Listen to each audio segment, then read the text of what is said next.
every villain in Tekken exists because of one man, one decision, one moment so brutal it poisoned an entire bloodline for decades. Today, I'm breaking down every single villain in the Tekken saga, starting with the man who ruined everything, Heihachi Mishima. Heihachi Mishima isn't just a villain, he's the villain, the root system that every other antagonist in this franchise grows from. He built the Mishima Zaibatsu into a global empire spanning finance, weapons manufacturing, and biotech. He had more power than most world governments. But that's not what makes him terrifying. What makes him terrifying is what he did with his own son. Heihachi threw 5-year-old Kazuya off a cliff, not out of rage. He genuinely believed that suffering was the only path to strength, and if his son couldn't survive the fall, he wasn't worth keeping. That's not a villain losing control. That's a villain operating exactly as intended. Here's the thing, that single act became the original sin of the entire Tekken saga. Every devil transformation, every corporate war, every generation of Mishima tearing each other apart traces directly back to that cliff. Heihachi didn't just start a family feud. He installed a worldview that violence creates power, and it self-perpetuated across every bloodline that followed. He remained the primary antagonist across 7 mainline entries. Nobody else in fighting game history has that kind of staying power. Are monsters made or born? That tension is the entire Tekken saga in a nutshell. But Heihachi's cliff throw didn't just create a rival, it created something far worse. Because the boy who survived that fall came back with the devil inside him, Kazuya Mishima. Here's what makes Kazuya Mishima one of the greatest villain turns in gaming history. You played as him, you rooted for him, you were inside his head when he climbed back up that cliff and beat his father senseless in the first King of Iron Fist tournament. A 5-year-old thrown off a cliff by his own dad, surviving only because the devil gene activated and gave him superhuman regeneration. That's not a villain origin story. That's a hero origin story. But then Tekken 2 happened. Kazuya won. He got power, and he immediately became worse than Heihachi ever was. No redemption arc, no noble cause, just raw ambition wearing a purple suit. After Heihachi threw him into a volcano, G Corporation, a biotech firm, recovered his body and resurrected him. Kazuya repaid them by seizing control of the entire corporation and militarizing it as a direct rival to the Mishima Zaibatsu, turning one family's grudge match into a full-blown geopolitical arms race between 2 mega corporations. And in Tekken 7, we learn the devil gene was inherited directly from his own mother Kazumi, the same woman Heihachi killed because her cursed bloodline made her a threat to the world. His power literally comes from his mother's blood, and that's the question the entire series keeps circling back to. Is Kazuya evil because of the devil gene? Or did a ruthless man just find the perfect excuse to never hold back? Tekken 8 reignited this debate hard, and honestly, the answer might be simpler than fans want to admit. Sometimes the monster isn't the curse. Sometimes it's just the man. But separating Kazuya from the devil gene is harder than it sounds, because that force has a mind of its own, devil. Now we need to talk about something that makes Heihachi and Kazuya look like a normal family therapy case. Because everything I just described, the cliff throwing, the betrayal, the generational hatred, all of it has a parasite pulling the strings. Devil first appeared as far back as the original Tekken in 1994, lurking as a secret version of Kazuya. But it was Tekken 2 in 1995 that ripped it out of Kazuya's body and made it a fully standalone entity. Not a power-up, not a transformation, a thing with its own will, its own intelligence, and its own agenda. And here's where it gets weird, so stay with me. This isn't a family curse. Tekken 5 established that Devil is an ancient force that existed before human civilization even started. It's an interdimensional parasite that found the Mishima bloodline and latched on like a tick made of pure nightmare fuel. The visual design tells you everything you need to know. Pale humanoid,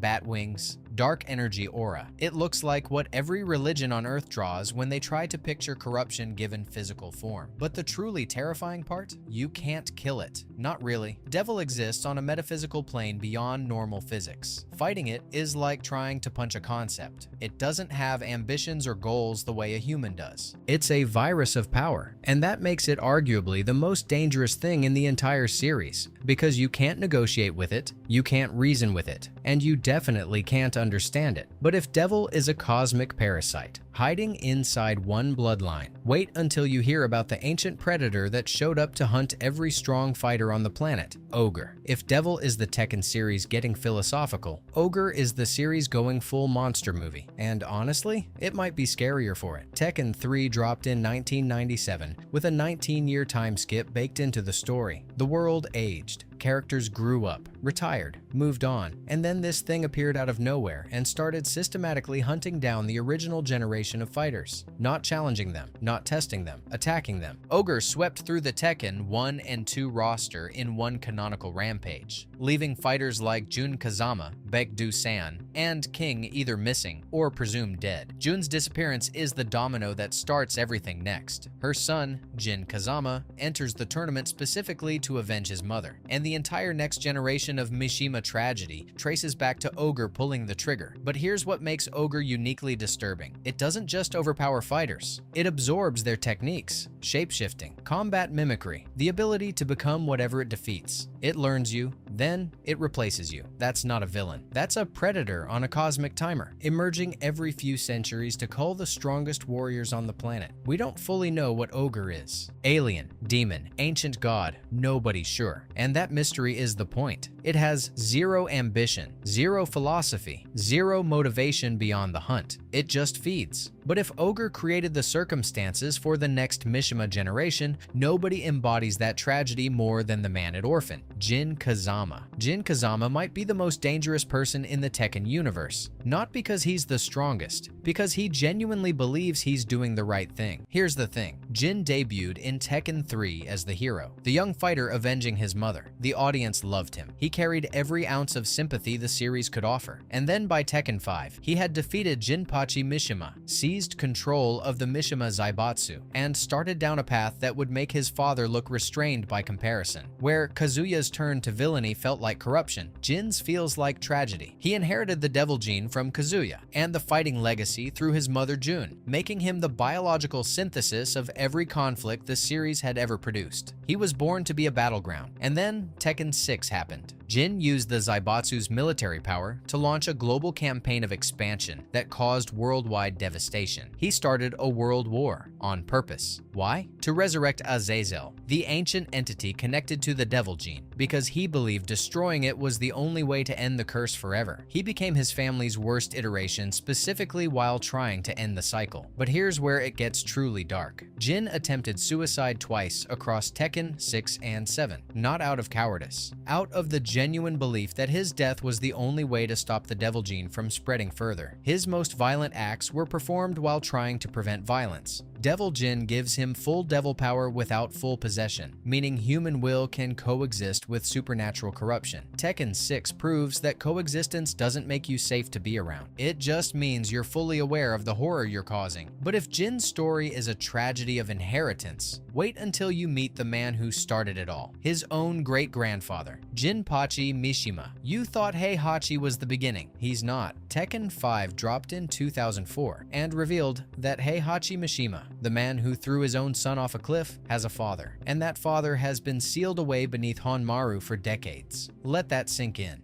Heihachi didn't just throw Kazuya off a cliff. He imprisoned his own father beneath the Mishima compound to contain his power. This family doesn't resolve conflict. It buries it. Literally. The cliff throw wasn't an isolated act of cruelty. It was a pattern. Heihachi treats every generation the same way. If your bloodline threatens him, you get discarded. Son, father, doesn't matter. But here's where it gets tragic. Jinpachi didn't choose to become a villain. While trapped in that underground prison for decades, he became possessed by a mysterious demonic force, twisted into something monstrous against his will. He's not a schemer. He's not power hungry. He's an old man who got sealed away by his own son and woke up as a vessel for something evil. That's the darkest origin story in the entire franchise. And the worst part? Jinpachi is the patriarch. He's the root of the Mishima family tree. If Heihachi never imprisoned him, if this cycle never started, everything might have been different. He's simultaneously the origin of the curse and its most helpless victim. The threat he posed was so massive that he organized the King of Iron Fist Tournament 5 himself, desperately hoping someone strong enough would come to stop him before his possession consumed him entirely. That alone tells you everything about how far gone things were. But Jinpachi was just a vessel. The thing that actually corrupted him? That's a whole different level of nightmare. Azazel. Everything you thought was the main story in Tekken, it's a footnote. Azazel existed before recorded human history, and when it finally showed up in Tekken 6, it retroactively turned the entire Mishima saga into a downstream consequence of something incomprehensibly older. The Devil Gene, the family curse, the generational warfare, all of it traces back to this one ancient entity. Every villain we've talked about so far, their symptoms. Azazel is the disease. And here's the devastating irony. Jin Kazama started a literal world war to destroy the Devil Gene. His global military campaign was supposed to end the curse once and for all. But the chaos, the death, the sheer scale of human suffering he unleashed was actually the ritual that awakened Azazel, the thing the Devil Gene came from. Jin didn't stop the curse. He summoned its source. Azazel's power makes individual Devil Gene carriers look like party tricks. We're talking continental electromagnetic disruption, environmental devastation, reality distortion on a scale that makes the Mishima family drama look like a backyard argument. And here's what makes the Mishima bloodline even more tragic. Jinpachi wasn't even connected to Azazel or the Devil Gene at all. The old man was possessed by a completely separate vengeful spirit while imprisoned beneath Honmaru, a different curse entirely. The Mishimas weren't just haunted by one evil, they attracted all of it. Now, the lore on Azazel is intentionally thin, and honestly, that works. It's not supposed to be a character you understand, it's a natural disaster with a face. Some fans love this cosmic expansion, others think it undermines the intimate family story that made Tekken special. Both sides have a point, but here's what matters long term. Kazuya defeated Azazel and absorbed its power, every drop of it, which means the most dangerous being in the Tekken universe is now walking around in a suit. But even Kazuya's terrifying new power has roots that go deeper than anyone expected, and it starts with a woman most fans didn't even know existed until Tekken 7, Kazumi Mishima. Every villain we've talked about so far existed on screen. You watched them fight, heard them monologue, saw their plans unfold in real time. Kazumi Mishima did none of that. She was dead before Tekken 7 even started, introduced entirely through flashbacks in 2015, and yet she might be the single most important antagonist in the entire franchise. Here's why that matters. Kazumi was the first confirmed female Devil Gene carrier in the series. That one detail retroactively rewrote the rules. For years, players assumed the curse traveled through Mishima men, father to son, generation after generation. Kazumi's reveal proved the Devil Gene doesn't care about gender. It moves through blood, period. 7 games of assumptions undone by a single character reveal. But the mission detail is what makes her truly unsettling. Kazumi was sent by the Hachijo clan to marry Heihachi with one purpose: eliminate him before his ambition consumed the world. She was an assassin wearing a wedding ring, and if Kazuya ever walked the same dark path as his father, she was prepared to kill him too. Every warm memory Heihachi clung to, every moment of genuine love he believed they shared, all of it was shadowed by a woman who entered his life with a death sentence already written, and she wasn't passive about it either. 20 years before Tekken 7's main timeline, Kazumi fought Heihachi directly. Her Devil Gene fully manifested. She saw the threat. She intervened. She failed. Then Heihachi killed her, the woman he loved, the mother of his son, dead by his own hands. And that single act broke Heihachi permanently. It's why he threw Kazuya off a cliff. It's why the entire Mishima bloodline spiraled into war. Kazumi passed the Devil Gene to Kazuya at birth, ensuring the curse would outlive her whether she succeeded or not. The most influential antagonist in Tekken history has maybe 40 minutes of total screen time, and that's exactly what makes her terrifying. But if you think a ghost pulling strings from beyond the grave is strange, wait until a fighter from an entirely different franchise shows up to challenge the Mishimas. Okuma. Every villain in Tekken up to this point shares one thing in common. They're fighting because of the Mishima bloodline. Revenge, survival, power, legacy, it all traces back to the same cursed family tree. Then Akuma shows up in Tekken 7 and doesn't care about any of it. He's not here for the Zaibatsu. He's not here for the tournament. He's not here for personal revenge. He's here because he owes a debt to Kazumi Mishima. She saved his life, and in return he promised to kill both Heihachi and Kazuya if she couldn't stop them herself. That's it. That's his entire motivation. A blood oath to a dead woman carried across decades and franchises. Now, some fans rolled their eyes at a Street Fighter guest character playing a role in Tekken's story. And honestly, fair. But hear me out. Akuma brings something nobody else in this series has ever brought. A completely external obligation tied to the Mishima Saga's deepest roots. He possesses the Satsui no Hado, a dark fighting power that runs parallel to the Devil Gene, but comes from an entirely different source. His Raging Demon technique channels lethal spiritual energy that damages opponents on a metaphysical level. He fights on the same plane as Devil Gene users without carrying one, and that raises a question the series had never asked before. If someone from a completely different power system can match Kazuya blow for blow, how special is the Mishima bloodline really? Akuma didn't just challenge Kazuya physically, he challenged the entire premise that the Devil Gene is the ultimate power in this universe. But if you think a debt-bound warrior from Street Fighter is a strange addition to Tekken's roster, wait until you meet the crime boss from Fatal Fury, Geese Howard. I'll be honest, this one's a bit different. Geese Howard arrived in Tekken 7 as DLC from the Fatal Fury franchise, and his story involvement in Tekken is about as deep as a puddle, but what he represents is genuinely fascinating. Geese is a crime boss, not a corporate overlord hiding behind a Zaibatsu, not a cursed bloodline warrior, not an ancient demon, just a man who built international criminal networks through sheer ruthless ambition. No Devil Gene, no family curse, no supernatural inheritance. He controls black markets, underground networks, and criminal infrastructure the old-fashioned way. Where the Mishimas use corporate legitimacy as a cover for evil, Geese doesn't bother with the cover. But here's what makes his inclusion interesting. Geese possesses the Raging Storm technique, a supernatural fighting power that has absolutely nothing to do with the Devil Gene or the Satsui no Hado. That means Tekken 7 quietly introduced 3 completely independent supernatural power systems running in parallel. 3. The Devil Gene, Akuma's Dark Hado, and now Geese's own tradition. That's not just a crossover gimmick. That's a statement about the Tekken universe containing entire combat mythologies we've never even scratched the surface of. His peripheral connections to the G Corporation and underground fighting circuits also suggest something players rarely think about. Organized crime has always operated beneath the tournament's surface. The King of Iron Fist isn't just a Mishima family drama, it's an entire ecosystem of competing power structures. And Geese represents the criminal layer that was always there. Now, most of his actual characterization comes from Fatal Fury, not Tekken. His story involvement here is shallow and fans know it, but as a world-building addition, he quietly expanded what the Tekken universe could contain. And speaking of expanding the universe, the next villain takes that concept even further. Victor Chevalier. After decades of Devil Genes, ancient entities, and generational curses, Tekken 8 introduced something the series had never really tried before. A main hero who's just a guy. Victor Chevalier has no Devil Gene, no supernatural transformation, no Mishima blood. He's a man with a UN-backed military force, a lifetime of combat experience, and enough conviction to stand against the most powerful corporation on the planet. And honestly, that's either the most refreshing thing Tekken has done in years, or the boldest gamble the series has ever attempted with a protagonist. Here's what Victor actually does. He founded the UN's independent military force, the Raven Force, specifically to counter Kazuya Mishima's G Corporation and its growing stranglehold on global power. He infiltrated the King of Iron Fist tournament not as a competitor chasing glory, but as a strategist building alliances, forming a truce with Lars and Lee's Yggdrasil resistance to take the fight directly to Kazuya. And his endgame isn't family revenge or demonic ascension, it's protecting people from the Mishima bloodline's collateral damage. He looked at the supernatural chaos tearing the world apart and said, someone without a Devil Gene has to stop this. No bloodline required. That transparency is both his greatest strength and his biggest limitation as a character. His motivations make sense. His methods are comprehensible. His goals are grounded in recognizable human duty. You understand exactly what Victor wants and why, but that clarity comes at a cost. He lacks the mythological weight that makes characters like Kazuya or Azazel feel like forces of nature rather than just opponents. He survives Tekken 8's story mode and is last seen leading UN soldiers in the canonical ending, which positions him more as a foundational figure than a fleeting one. Victor signals where Tekken might be heading, away from metaphysical family drama and toward geopolitical and military realism.